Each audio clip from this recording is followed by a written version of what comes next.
Hey,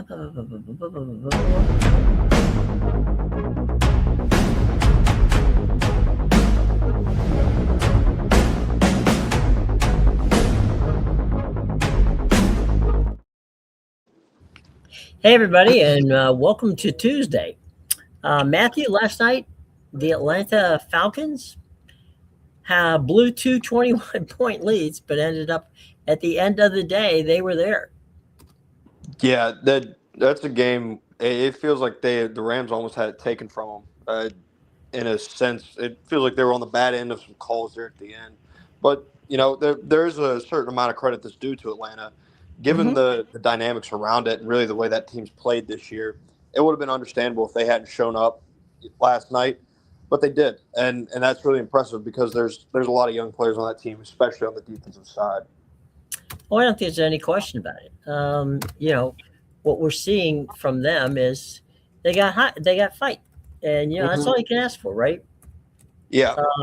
That being said, both of us have been on the Matthew Stafford for the MVP bandwagon, and over the last 5 games, they just haven't cut it. Yeah, I still don't understand that, though, because Matthew Stafford went into last night as he's still a pretty decent favorite for the MVP. I think he was minus 380 going into the game last night. Coming out of the game now, I think Drake May is somewhere around a minus 400 favorite. I don't get that.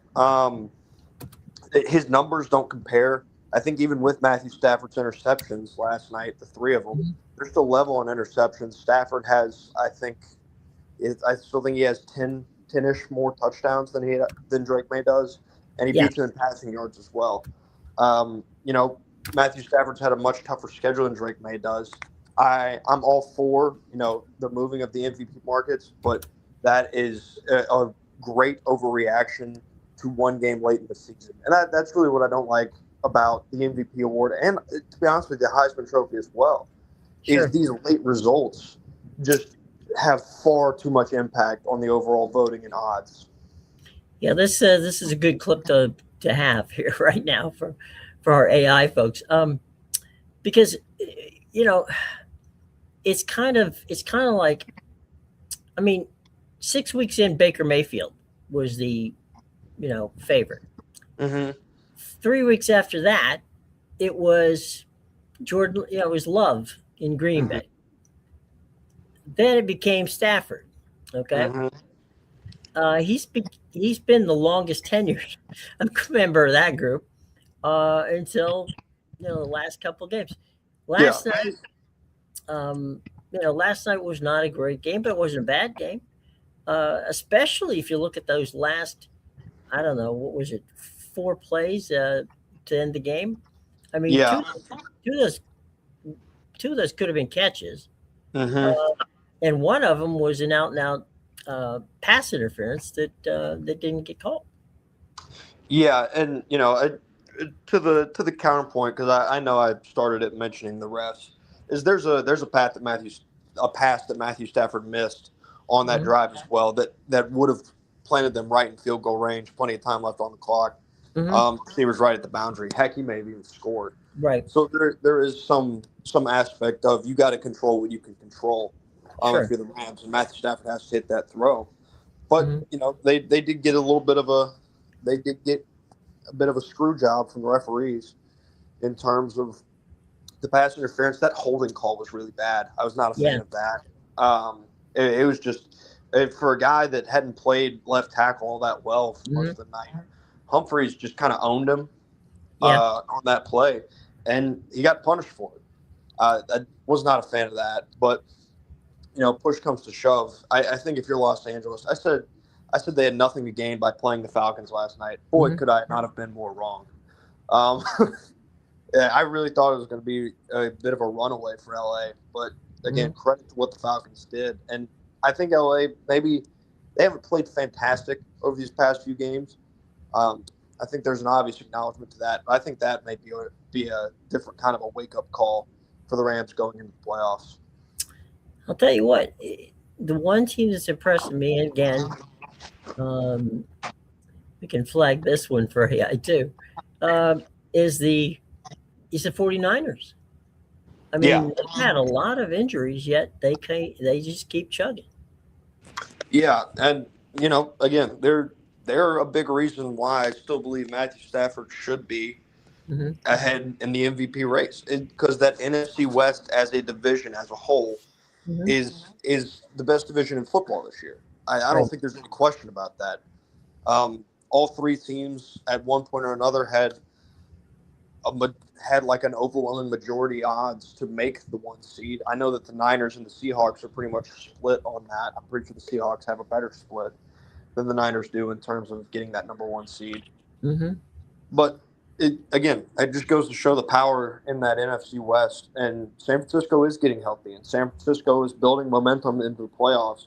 And Kyle Shanahan, he may not have gotten over the hump, but boy, he's been a winner many times before. I think he's gotten San Fran there twice, and obviously he was the OC in Atlanta when they made it. Well, he lost 11 games last year. The team was decimated, and now they've won. They've won 11 games. So it's it's a much different situation for San Francisco now than it was last year. But consistency is what you're talking about, and you can't fight the fact that Kyle has been very consistent. No. It's been there. The Rams have been beat up, and last night we saw a team in Atlanta, as you said. They could have just mailed it in, but they didn't. They continued to play hard and ended up winning the game, and which sets up a totally bizarre scenario where if the Rams beat the Saints this coming weekend, and the Saints are hot, Carolina wins the division regardless of whether Tampa Bay wins or not. Yeah, that's a odd scenario now that Atlanta created for the NFC South. Sure. And if it wasn't bad enough. Yeah, it's just like it's an interesting scenario in terms of the NFC South and what it means for the playoffs. But at the same point, it's also not that interesting because I don't think it's going to be that interesting with either Tampa Bay or Carolina when they get in the playoffs, because I'm not going to expect them to do anything. I don't think any of the general public is going to expect them to do anything.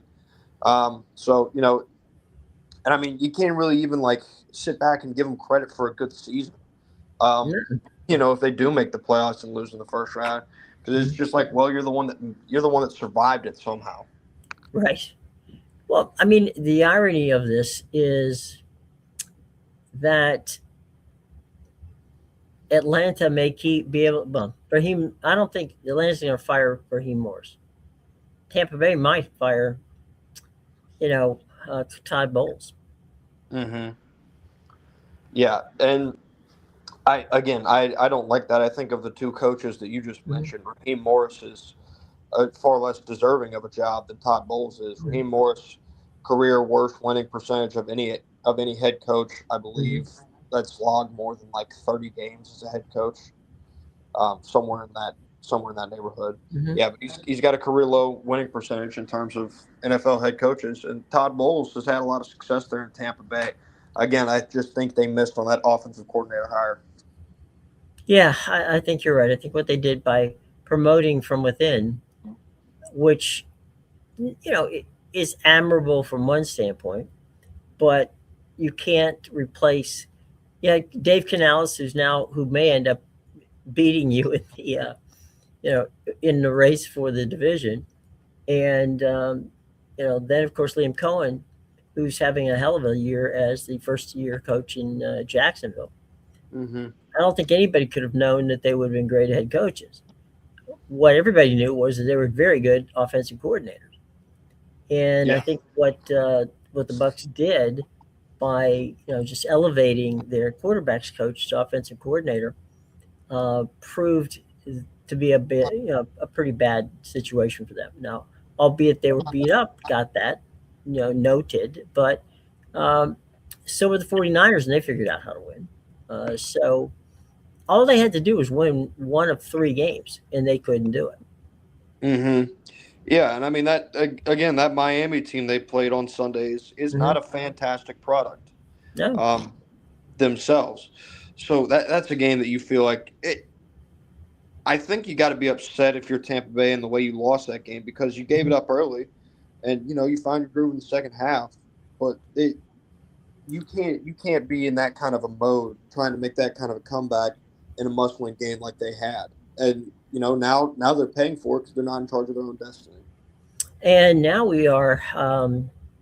Let's flag this one as as a clip we want, and that is Pittsburgh and the Ravens. I read a very interesting article in the Athletic this morning that in many circles that it looks like it might be a survivor thing. True, I mean, whoever wins this goes to playoffs and the other one stays home. But does John Harbaugh or Mike Tomlin get fired after this game? Whoever loses. It's definitely possible. I think you mentioned it yesterday. I think we're both in agreement that we don't see the Rooney family firing Mike Tomlin based off this year. Now, granted, if he doesn't make the playoffs, it would definitely lead them to be a little bit more inclined to do so. The John Harbaugh one feels like one that is much more likely, just in terms of the overall fan reaction. I think to Harbaugh, I think the owners in Baltimore are a little bit more apt to listen to their fan base than the Steelers are. I think the Steelers have done it a certain way for a very long time, and it doesn't matter what the fans are necessarily feeling like. That unless they really start hitting them where it hurts, and that's the wallet and the ticket sales, then I don't see any reason that Pittsburgh will change. For those of you who haven't had a chance to look at it, it's another flag this segment. Lamar Jackson. There was a article, and I highly recommend people who haven't read it take a look at Mike Preston's work in the Baltimore Sun. Mike is an award-winning writer. He is not prone in any way, shape, or form to hyperbole. He's also not prone to write stuff that doesn't exist. And he wrote a pretty strong article the other day about the difference between how some people are treated on the Ravens team and Lamar Jackson. Lamar Jackson tends to stay up late and like to play video games, at which point when he shows up for the early morning practices, sometimes sleeps in meetings. I mean, all of this is leading up to the fact that this is the year where Baltimore need to go ahead and renegotiate his contract. We talked a little bit about that before. Right now, if they don't touch it at all, it's $74 million head against the cap. You got 53 players on a team.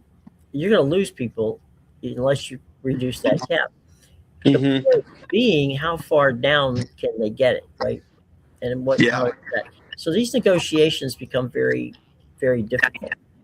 And I don't know, Mike's, as I said before, Mike is an incredibly reputable writer. I believe everything that he writes. I mean, he's not been wrong. He's followed the Ravens since the moment they hit town. Now, where did he get this? Right? I mean, did the team leak this to him? Did some players that are upset with Lamar leak it? I guarantee you Lamar didn't do it. So, how does this take you into the offseason as to what do you do with Lamar Jackson? Do you try to sign him and renegotiate that deal down? Or do you move on from Lamar Jackson? Yeah, I would be very hard pressed to say you move on from a guy that's been as productive and as good as Lamar Jackson has been in his time in Baltimore.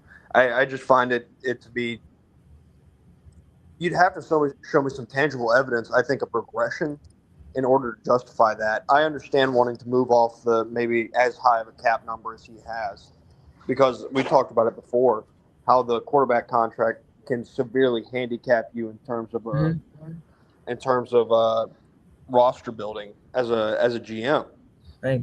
And how typically when quarterbacks in particular sign those massive deals, that there's oftentimes a lot of collateral damage that happens around it. If you don't believe me, go check out the Kansas City Chiefs and see how their weapons have decimated throughout the years. Now, granted, they've been able to sustain their success, but that doesn't mean that their offensive weapons haven't taken a hit.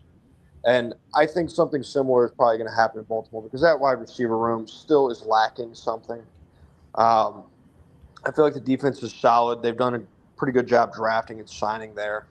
But again, the receivers, I still think that room needs an upgrade if they want to reach where they want to get to. And it's an interesting year for the Lamar Jackson, the Josh Allen, and Joe Burrow is exempt because But these were all guys that were like they're jockeying right there with Patrick Mahomes because he was there. None of them reached the Super Bowl. Well, this was the year Patrick Mahomes was gone, and now only one of them, possibly two, but as of right now, only one of them has the opportunity to make it to the Super Bowl with Patrick Mahomes sitting at home. True. Now, we don't know because it's Tuesday and the team's back whether Lamar's going to practice or not. I would say this year, one of the problems to evaluate Lamar is over the past 2 years, he's gotten hurt.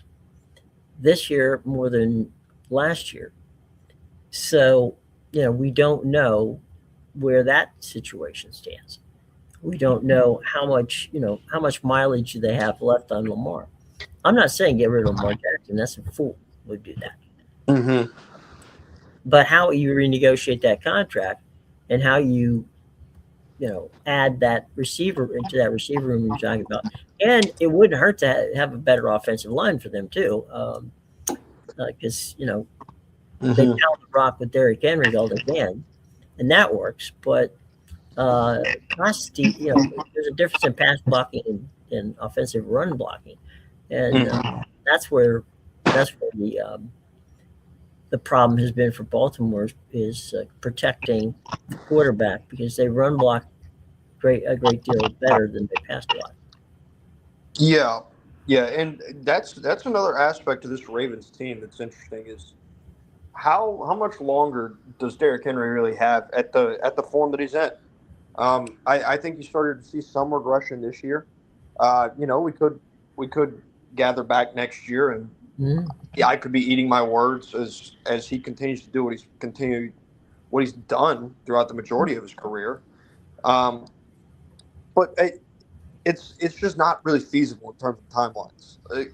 It happens it gets everybody eventually, and you're running out of the best years of Derrick Henry here in Baltimore, and so that's another factor that's going to play in when the offseason does come in Baltimore.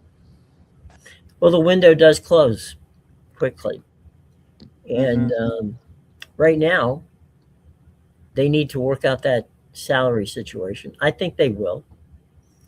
But even if they do, okay, let's say they get as much of a cap-friendly deal as they can, you're still talking $50 to $60 million cap. And that's a problem.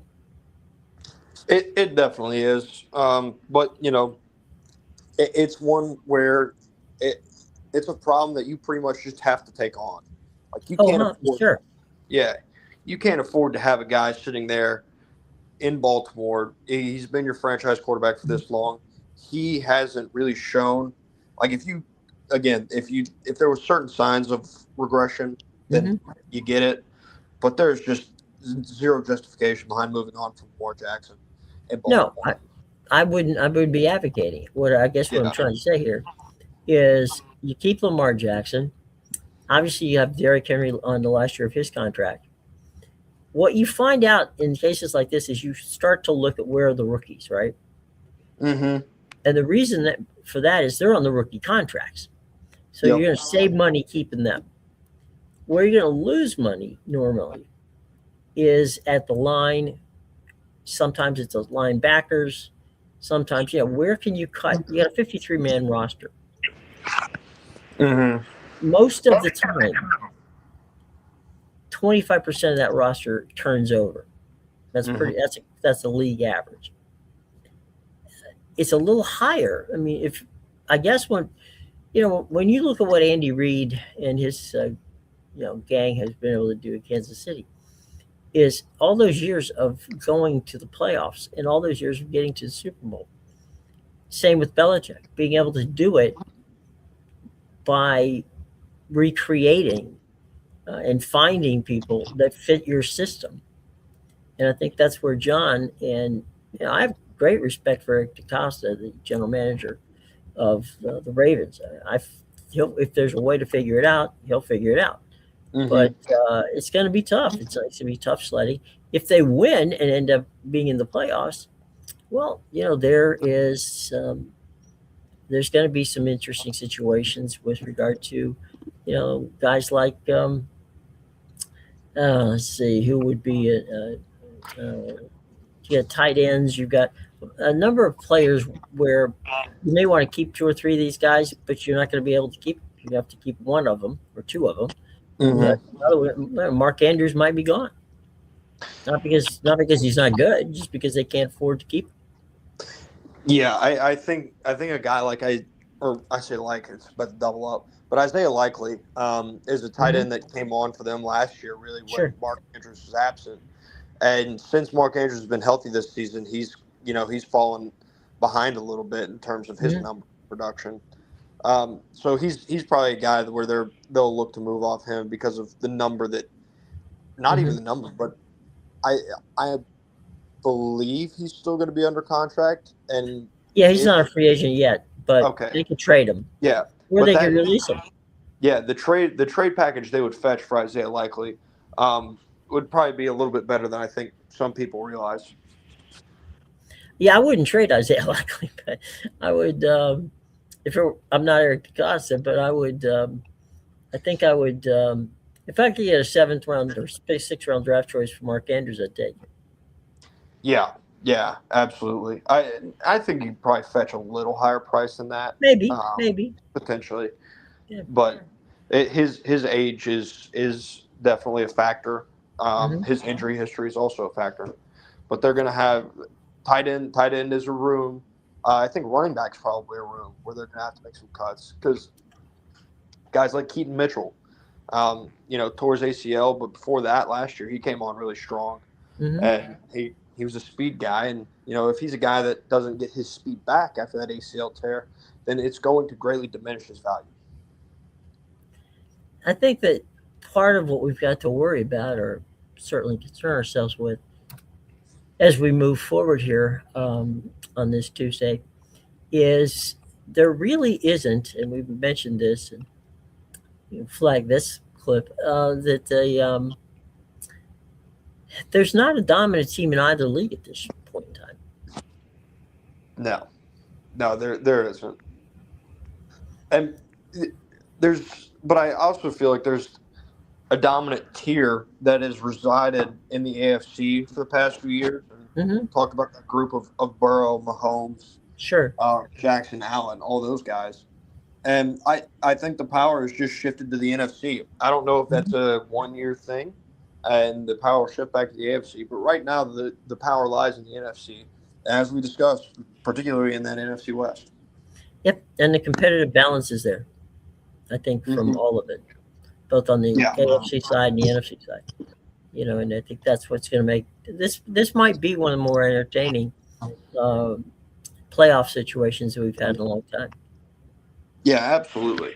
And talked about, you heard Joe Buck and Troy Aikman talk about it last night. There is going to be an advantage if you end up being the 5 seed over the 6 seed in the NFC bracket, because if you're the 5 seed, then you're going to get that first game against either Carolina or Tampa in the playoffs. And again, not to disrespect them, but objectively on paper, it's an easier game to play than if you have to go to Philadelphia. Well, they're a sub-500 team, so let's just call it what it is, right? Yeah, they stumbled their way to the title. So, by the way, in Brady's last year, they won the title also as a sub-500 team. Yeah. It's not like it hasn't been done, but it's not exactly the way you want to. You don't want to enter the playoffs winning, one of your last 6 games. Absolutely not. Really not. It's not usually a way you want to, get things going for the playoffs. But anyway, let's downshift. in a couple days, tomorrow is New Year's Eve, and tomorrow night in Arlington, Texas, the University of Miami and Ohio State will take on each other in the Cotton Bowl. Let's flag this one for a clip. I'll tell you, um, it's going to be interesting. I don't know that a lot of people are obviously on Ohio State, but Miami and Ohio State have had history, and we're not talking about fun history. They don't like each other. They've played games that have been consequential, including a national championship game, which many still think that Miami should have won because they thought they got jobbed by the officials in that game, and it ended. It ended for at least a short period of time the career of Willis McGahee, who got hurt in that game and lost a lot of money from going on his draft situation. But the history of Miami and Ohio State, even though they've only played, I think it was 4 times. It's 2-2. But even though it's just 4 times, they haven't exactly endeared themselves to each other. Yeah, you could also kind of mark that as that game was more of like the rise of the Buckeyes and the fall of the Hurricanes. Just where both those programs went after that game. Obviously Ohio State where it is where it is now. Miami hasn't won an ACC title. They have not returned to the national title game since that game, I believe. Yep. Could be off on that. You're right.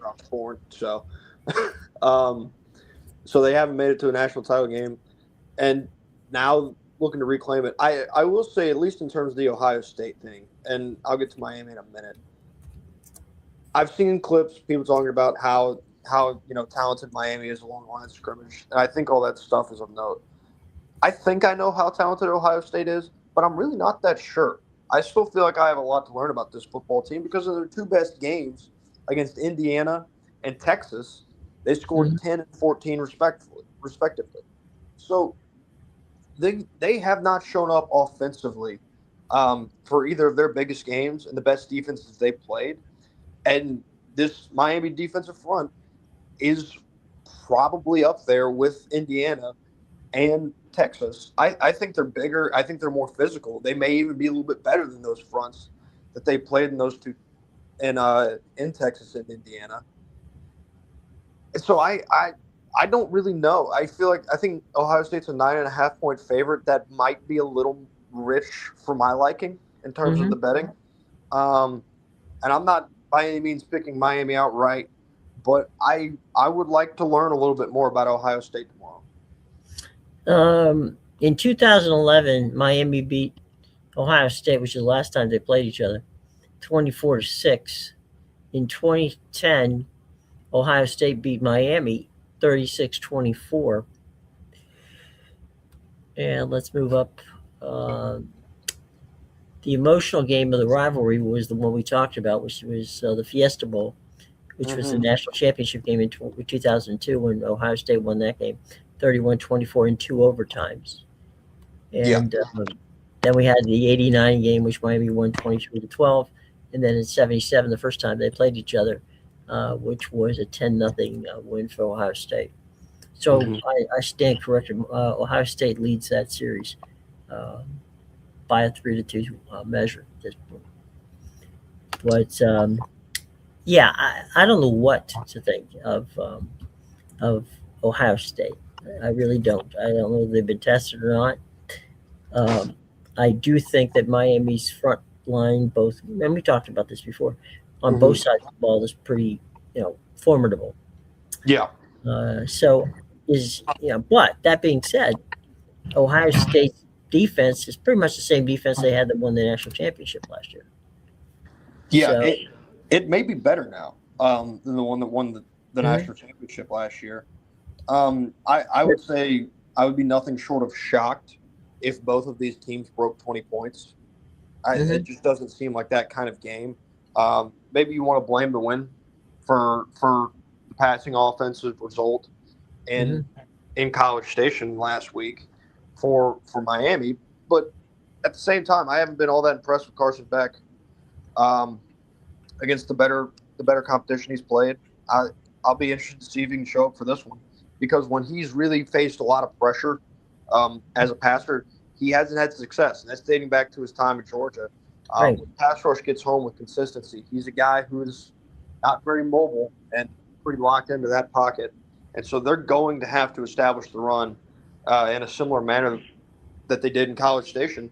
Otherwise, I don't think they're going to have a chance, because there's a chance that Miami's defense is good enough to hold Ohio State's offense down below 20 points, but that means you have to get to that 20-point threshold. Yeah. And if one of these two teams does do it, I think that's probably going to be the one that comes out on top. I think once they reach that 20 number, then that's probably going to be your winner.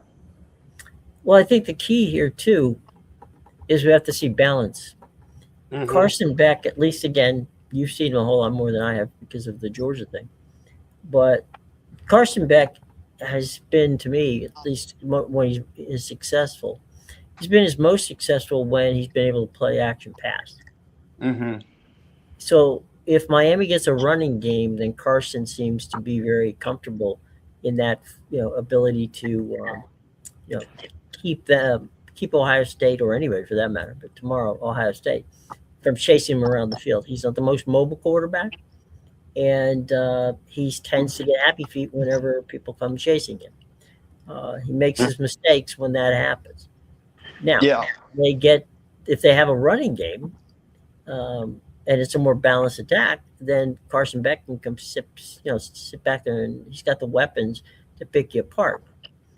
That being said, Ohio State to me is a much faster, much more physical defense than I think that anybody they've played all year long.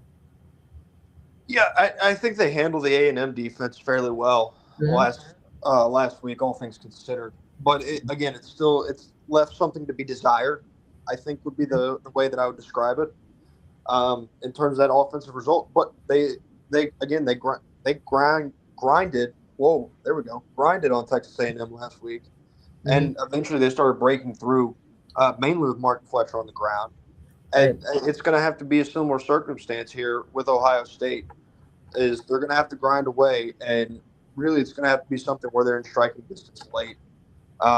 Because if Ohio State's able to build a lead, I don't think either of these offenses have the firepower, based on the defenses that will be across from them, to come climbing back in this game.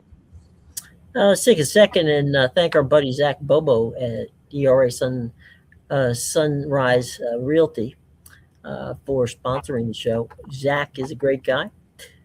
He's somebody you ought to, if you're going to get a house down in the Southeast, in Georgia, Alabama, Florida, North Carolina, South Carolina, you need someplace in to go for the winter, or someplace you want to go if it's in the northern part of Georgia or the mountains of North Carolina, then Zach's your guy. So he can get you your first house ever or your forever home. So give Zach a call there at 770-876-2790. That is, of course, to get a hold of Zach, you can get him 770-876-2790. It's on the crawl below us, and so you can write it down at any time. Meanwhile, back at the ranch. Quick question.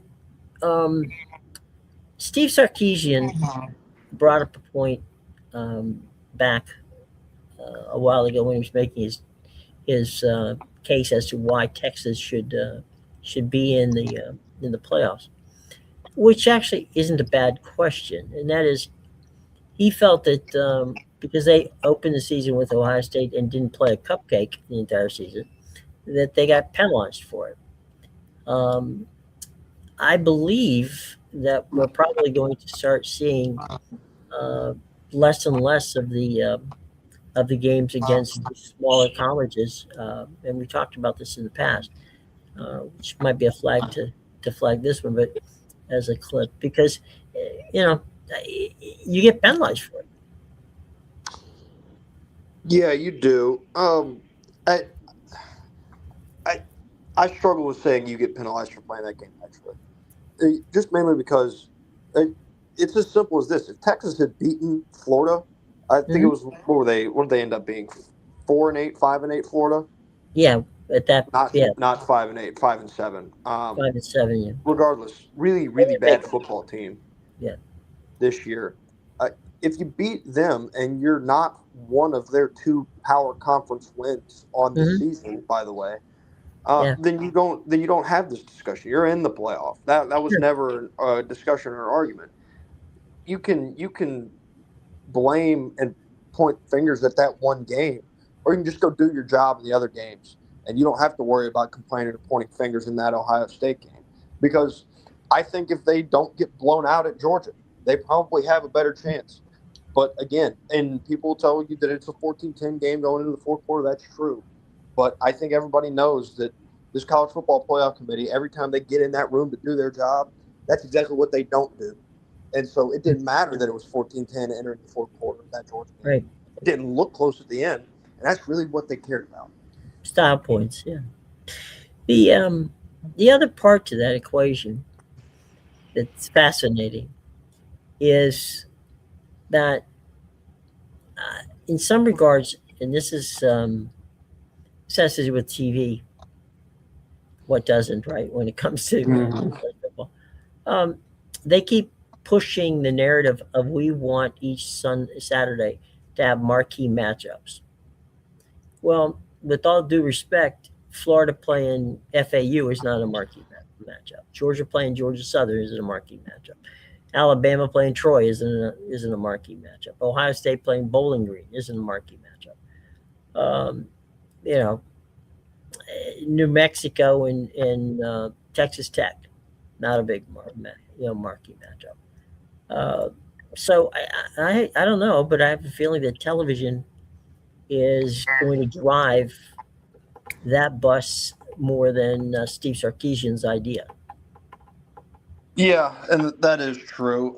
It's also just the direction that the sport as a whole is headed in.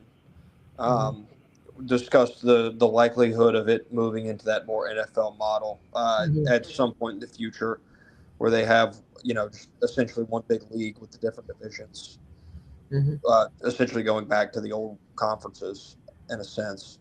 But people want to see marquee matchups, and that's good. I just caution how reasonable it is, especially as you continue to stretch these guys and their seasons out further and further. And for a calendar that already doesn't work for the student athlete or the coaching staffs, it's one where that needs to get taken care of first, because asking these guys to play, they're already bumping it up to 10. They're bumping up to 10 conference games. If you went and asked these guys to play 12 Power 4 games, and then go play another 4 playoff games, that's a lot. That's not even including a conference championship potential in there as well. It's a long season. I think Alabama's a decent case, and they've used it as an excuse, and I don't like using it as an excuse, because you recruit your roster a certain way, and it's got to be next man up and this, that, and the other. But you look at the way they played. I believe they had Wisconsin at home. They had Florida State. They had 9. They had their, what was it, 8? It was 8 conference games. So they played 10 Power 4 games. And look at where they were when it came SEC championship time. And now, not to mention the fact that if they do make it, they'll have played the full brunt of the playoffs. They'll have played a first round game and then won the 2 other games to make it to the national championship. Hey, you're going to look up and be like, man, that's a lot of football that Alabama's played, and they've had a lot of injuries on that roster because they've played a lot of higher end competition. Well, they're going out to they're going to go out to the Rose Bowl and beat Oregon. Yeah. Indiana does await them in Pasadena, which is a different task of its own because of how well coached that Indiana football team is. And they'll get a chance to go out early, which will be good for them. So they'll get acclimated to the time difference. And when you go to these bowl games and these playoff games, you don't really get as much time to practice. Most of it comes where you sit in rooms and look at film, and your position coaches talk about what it is. I don't think anybody wants to take get in there and do full blown practices at this time of the year. I mean, everybody's beat up. and you don't want to make it worse. They pretty much know what they have to do, and so they'll go out, they'll run drills and things like that. But as far as hard practice, they don't have to do any hard practice. No, no, they'll do walkthroughs in like hotel ballrooms and stuff like that too. Right. Yeah, which is always kind of fun to watch them scrimmage in the hotel ballroom. But anyway, well, let's move on for a second. Tomorrow we'll focus in on the rest of the games, but let's tool around the world of sports here for a couple of seconds we have left. We talked about the NFL, and we talked about what's going on there. We talked about college football. Uh, Baseball has been relatively quiet. Yeah, this window is always generally the quiet window, though, when it comes to baseball. This is post-winter meetings, and now I think you're probably going to hit a little bit of a lull here for the next probably at least week in terms of the baseball news cycle. And once you get into the middle of January, I think things will kick back up in terms of the free agent markets and stuff like that. Yeah, I think that it's going to be very interesting. This just in, by the way, came across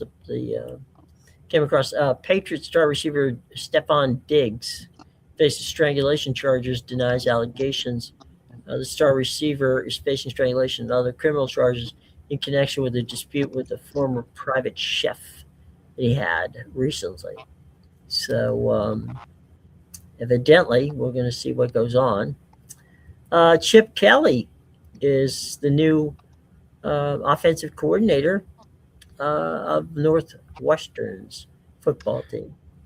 That was an interesting move. I know that he'd been in the building in Atlanta with Georgia Tech and Brent Key, and I think they had discussed the potential of him becoming the offensive coordinator there. That obviously didn't happen. Now he's at Northwestern. Chip Kelly himself is still a really good play caller.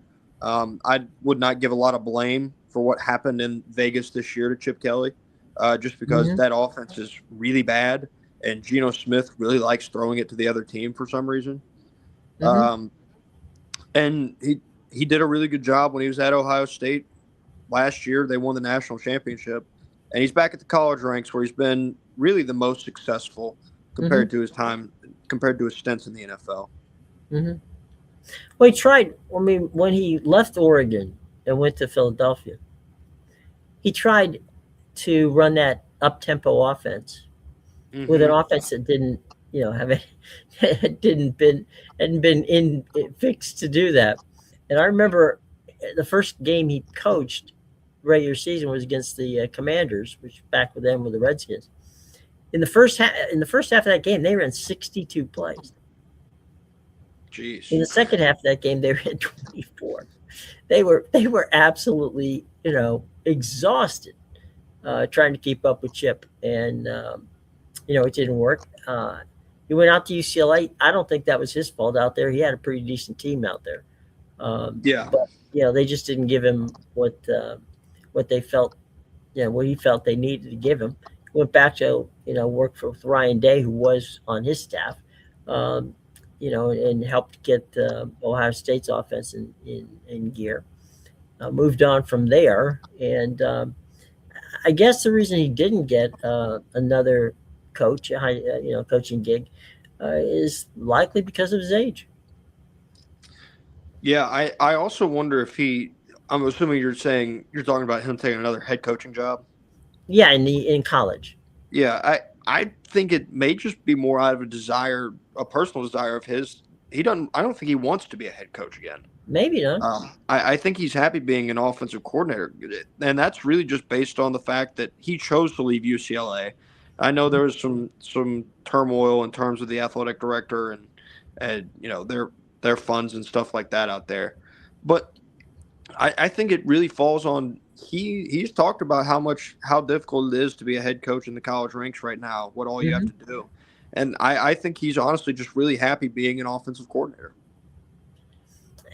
You know what? A lot of people do that, and I think that you could do a hell of a lot worse than having an offensive coordinator that isn't as talented as Chip is. Yeah, and I also think he's probably just better at it at this point. I think he's probably a better coach when he is just an offensive coordinator than if he were to be a head coach. Yeah. I mean, well, he can focus on that. That's all he has to worry about is the offense. Yeah, I mean that's been his specialty. Offense has been his specialty. He's been a really good coordinator in the past, and he's been a good coordinator since he's switched back to that role.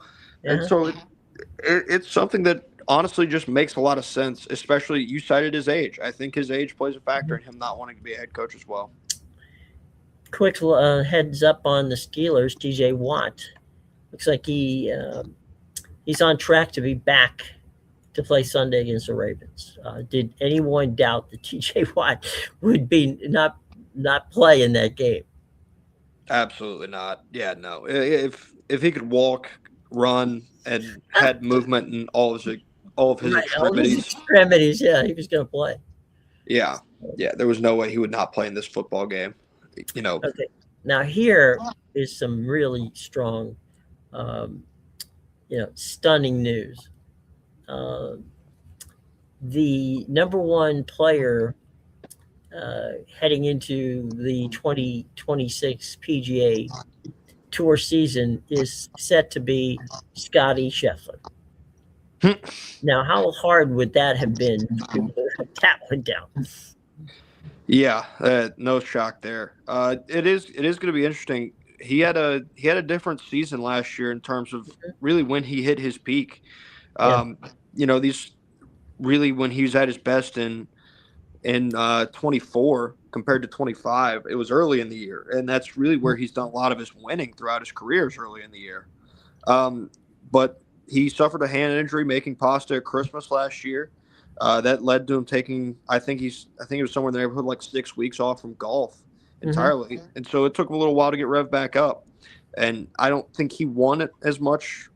He didn't win as much this year on the tour as he did in 24, but he got the majors that he didn't get in 24. And so it's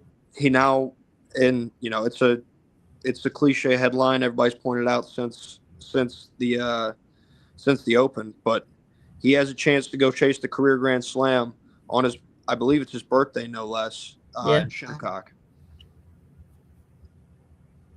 There's no question. Let's close with this one, and this will be a good clip, having to do with the fact that Eldridge Tiger Woods is going to turn 50, which means that he can play in the Champions Tour.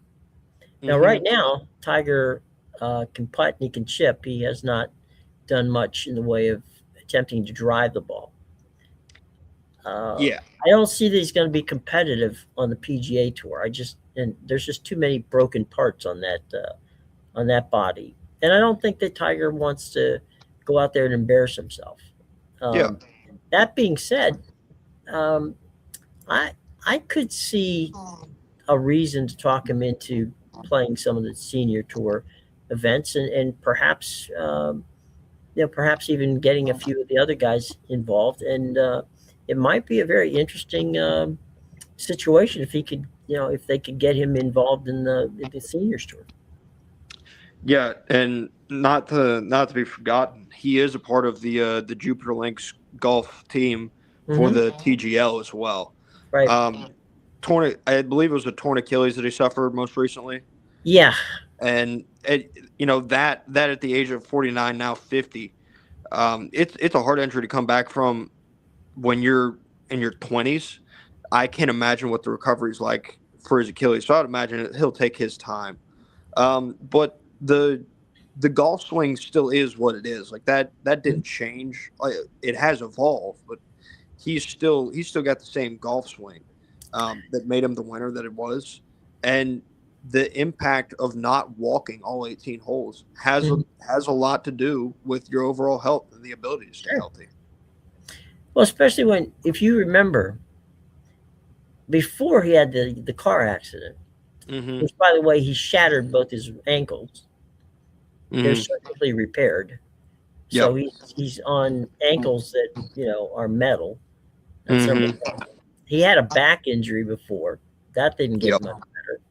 Nope. So his lower body basically is nowhere near what it has to be to be competitive. I mean, Yeah. your legs in golf are very important. You can have a great swing. Look, I love to watch Tiger. You know, I would sit down and watch Tiger play golf in, if he's playing miniature golf. I don't care. But you know, being 50 and having as many um, you know injuries as he's had at different parts of his body, it's could I see him go out there and shoot 71? Yeah, I could do. I could see him do that. Could I see him 3 days in a row? Probably not. No. I what was it? It was 2 years ago that he made 2 or 3 years ago he made the cut at the Masters. Yeah. Yeah, and that really kind of felt like a bit of a last hurrah there for Tiger in Augusta, because it's just not with the injuries he's sustained. He's not able to walk the full 72 holes. It's just not something you can do over a weekend. Exhausting. Yeah. Yeah, it's exhausting. You're walking, a few miles a day, not to mention the physical aspect of hitting the shots. And when you are as fragile as he is, really, in his lower body, because that's where you get a lot of your power from in the golf swing. Sure. Then you're just not able to be competitive over 4 days. Yeah, the other thing too, and a lot of people don't realize it because they don't see it on TV, but you and I know this fact because we've been to most of these courses, and that is, even at Augusta, all right, Augusta is a pretty damn hilly golf course. Mm-hmm. It doesn't look like it on television, but it is. I mean, it really. There's a lot of places on that course where you've got 1 foot above the other foot, or you've got some situations where your lower body is really exposed to danger. Yeah, Georgia, it's not the Rocky Mountains by any measure. No, but no, the state as a whole is incredibly hilly. And right. Talk about Augusta, like it's just, even if it's gradual, it's enough. Oh yeah. I'm not talking about mountains. I'm just saying Yeah. that it's not. It looks flat on television. It's not flat. That's what the elevation change is still very, very real and legitimate there at Augusta, because they are there are some mounds and some pretty substantial hills that they built a couple of those holes on. You look at, I can't remember the number, but the par 5 that goes straight uphill pretty much, and cuts to the left. 9. Yeah, and then I think it's 11 that's downhill and to the left too. That's got a pretty substantial elevation change as well. Even 18. Yeah. So there's plenty of holes that have that up and down movement, and yeah, it's incredibly difficult. It is incredibly difficult to walk 18 if it's flat in Florida, and it's a heck of a lot harder when you have a course like Augusta that plays into the hills that they have on their property. Absolutely. All right. Any final thoughts before we get out of here today? Tomorrow we will be back and we will delve into New Year's Day and what's going on. We will be definitely off on New Year's Day because we want to make sure that you all have plenty of time to watch everything that's going on. But any thoughts before you get out of here on a Tuesday?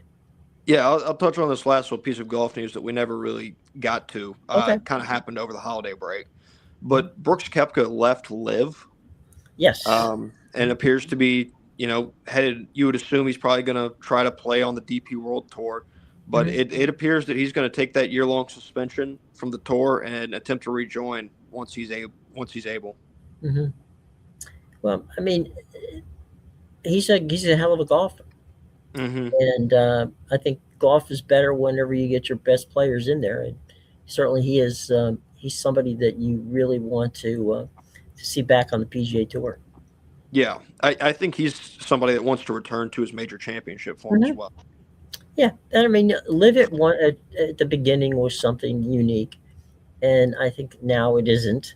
And now that the PGA and the folks who are the driving force behind LIV have come to an understanding, I think that there's no real sense for that to happen anymore. Yeah. So we'll see. All right, everybody. Thanks for joining us. We had a lot of fun today, and we hope to see you tomorrow.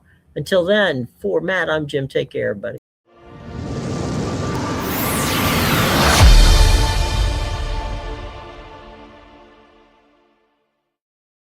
How about it? I actually hit it today.